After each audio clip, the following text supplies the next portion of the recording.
liturgia, e hoje eu quero tratar sobre um tema, no mínimo, curioso que se chama, ou que diz o seguinte: até que ponto os milagres podem ser considerados legítimos? Eu não tenho muita informação sobre isso não no meu texto aqui, apenas 4 citações, ou melhor, 4 menções, né, do que pode ajudar a compreender se milagres são legítimos ou não. Então também não vai dar para a gente aprofundar muito, mas são 4 pontos interessantes pelo menos para pensar sobre isso. Eu estou construindo uma playlist nesse canal sobre liturgia, que nada mais é do que a organização mesmo, ritualística, vamos dizer assim, ou então de ritos, de práticas, de cerimônias, de quaisquer que sejam, né? E nem sempre só de cerimônias. Já deve ter visto por aí na internet, na televisão, em qualquer outro lugar, em texto, liturgia do cargo. O que é a liturgia do cargo? Então, uma série de comportamentos padronizados ou então de atitudes padronizadas que aquele cargo exige. No caso, liturgia, aqui pensando em cerimônias religiosas, é a liturgia de uma cerimônia religiosa. Então, existe um momento certo das coisas acontecerem. Liturgia, de forma bem simples, seria isso: a organização do culto, a organização da cerimônia, o formato do cargo, enfim, seria isso. E aí, liturgia, no contexto bíblico que eu estou tratando aqui no canal, eu estou utilizando este pequeno texto aqui, ó, um livro de teologia nível médio. Curso de Teologia Ministerial do Ensinai, que pertence à Igreja Evangélica Assembleia de Deus aqui em Curitiba. Eu frequentei este curso entre os anos de 2013 e 2015, e este aqui era um dos módulos sobre liturgia no contexto assembleiano.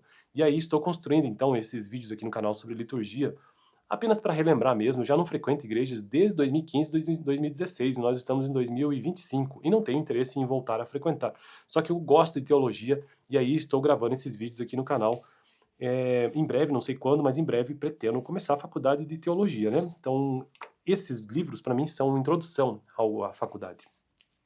Até que ponto os milagres podem ser considerados legítimos? Lembrando que essa pergunta, ela é uma sequência de outras, faz parte de uma sequência de outras perguntas sobre um tópico deste livro que diz o seguinte: a necessidade de ordem e decência no culto para manter a pureza da doutrina pentecostal. Lembrando que este texto aqui é um curso de teologia nível médio da Assembleia de Deus, que é uma igreja pentecostal. Então os temas que são aqui trazidos são referentes a essa doutrina, que é a doutrina pentecostal. Então, outras perguntas que se encaixam com essa de hoje são as seguintes: de que forma podemos manter a pureza da doutrina pentecostal durante o culto? Já tratei de vídeos sobre isso. Já tratei sobre isso em outros vídeos. De que forma podemos identificar falsas profecias? Que foi o vídeo passado, vou deixar aqui no final. Até que ponto os milagres podem ser considerados legítimos, que é o de hoje. E ainda tem mais um no próximo vídeo, né?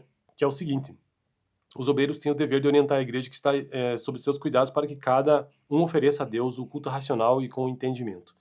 Também no próximo vídeo, né? Então vamos lá, para não enrolar, enrolei demais, né? Quais são os 4 pontos que podemos verificar, então, se milagres são legítimos? O primeiro deles é identificação da sua origem. Então é preciso identificar a origem desse milagre, se esse suposto milagre ele está vindo de onde? Quem é que fez esse milagre, né? Será que foi Deus? Será que foi alguma coisa da mente de uma pessoa que ela criou? Às vezes ela nem tinha aquele problema. Então tem que identificar a origem disso aí para você saber se eles são legítimos. No caso aqui nós estamos falando de Assembleia de Deus, cristãos, e então a origem precisa vir de Deus, precisa vir de Cristo, precisa vir daquilo que tem em relação com Jesus. Segundo ponto, observando as suas características, observar quais características, então, este milagre ele tem, né? Como que ele ocorreu, de que forma.